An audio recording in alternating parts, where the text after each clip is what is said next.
वडोदरा महानगर पालिका की बड़ी कचहरी पर हर हफ्ते रिव्यू बैठक का आयोजन होता है। इस हफ्ते की रिव्यू बैठक का आज आयोजन हुआ। तब आपको बता दें कि म्युनिसिपल कमिश्नर अरुण महेश बाबू की अगुवाई में ये रिव्यू बैठक मिली, जिस दौरान विभिन्न कामगिरी को लेकर म्युनिसिपल कमिश्नर अरुण महेश बाबू ने रिव्यू हासिल किए।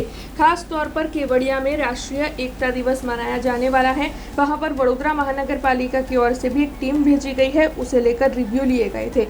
तो वहीं राष्ट्रीय एकता दिवस में वीवीआईपी मूवमेंट को लेकर भी अधिकारियों को सूचनाएं दी गई है। इसके अलावा लगातार जब वडोदरा शहर में बारिश जारी है, तब जल्द ही विभिन्न इलाकों से पानी के निकाल की सूचनाएं भी इस बैठक के तहत अधिकारियों को दी गई है। इसके साथ साथ वडोदरा शहर में और भी सुविधाएं खड़ी करवाने के मुद्दे में भी चर्चाएं हुई है। तब इस बारे में म्युनिसिपल कमिश्नर अरुण महेश बाबू ने ज्यादा जानकारी दी है।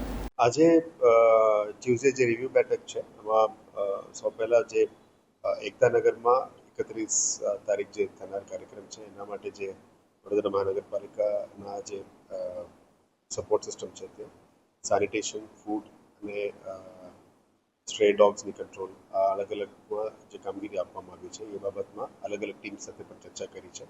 આપણા ટીમ્સ અને સ્ટાફને પણ ત્યાં ડેપ્યુટ કરવામાં આવી છે. અઠવાડિયા તે લોકો પણ કામ કરી રહ્યા છે. એના ઉપર આજે રિવ્યૂ કર્યો હતો. સાથે સાથ વીવીઆઈપી મૂવમેન્ટને લઈને પણ જે એએસએલ બધું થઈ હતી એના ઉપર પણ ચર્ચા કરવામાં આવી છે.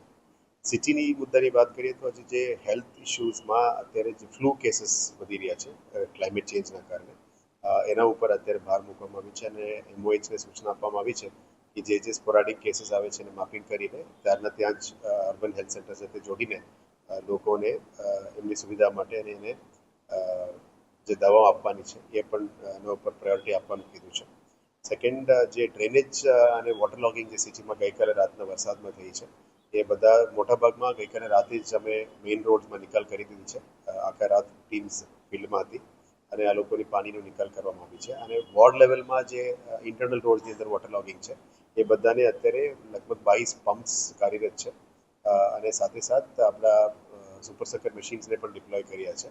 એટલે ઇન્ટરનલ રોડ્સમાં, ઇન્ટરનલ રસ્તામાં વોર્ડ ઓફિસર્સ અને ડ્રેનેજના ટીમ અને એન્જિનિયરિંગ ટીમ સાથે મળીને કામગીરી કરી રહ્યા છે.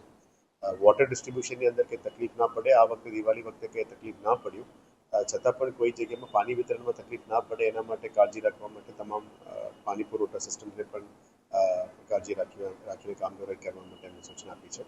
આવનારા દિવસોમાં જે એસટીપીસ અને ડબ્લ્યુટીપીસની કામગીરી ચાલી રહી છે, અમુક 2026માં 2027માં પણ પૂરું થવાના છે, એ બધાની કામગીરીને વહેલા ઝડપી પૂરું કરવાનું અને મોનિટરિંગ કરવા માટે પણ આજે રિવ્યુ બેઠકમાં અમે કીધું છે.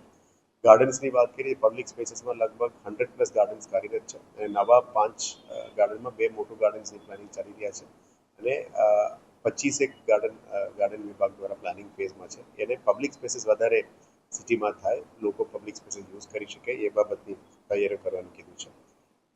અત્યારે દિવાળી વખતે પણ અમે મોટાભાગ સિટીમાં લોકો બહાર આવતા લોકોની ટોયલેટ્સની જરૂરિયાત ઘણા બધા લોકોની જરૂરિયાત પડી છે. એટલે દરેક ઝોનમાં કઈ જગ્યામાં પબ્લિક સુવિધા, પબ્લિક કન્વીનિયન્સ માટે ટોયલેટ્સ જોઈએ એ તૈયાર કરવા માટે એમને દરેક ઝોનલ એજન્સીને સૂચના આપી છે. ગાર્ડન્સની અંદર પણ ક્યાં ક્યાં ટોયલેટ્સની જરૂરિયાત છે એનું પણ યાદી આપી છે, જેના પ્રમાણે અત્યારે ઝોનલ એન્જિનિયર્સ કામગીરી કરશે. हमसे जुड़े रहने के लिए हमारे YouTube चैनल को सब्सक्राइब करें और नई वीडियो की नोटिफिकेशन के लिए बेल आइकॉन को दबाएं।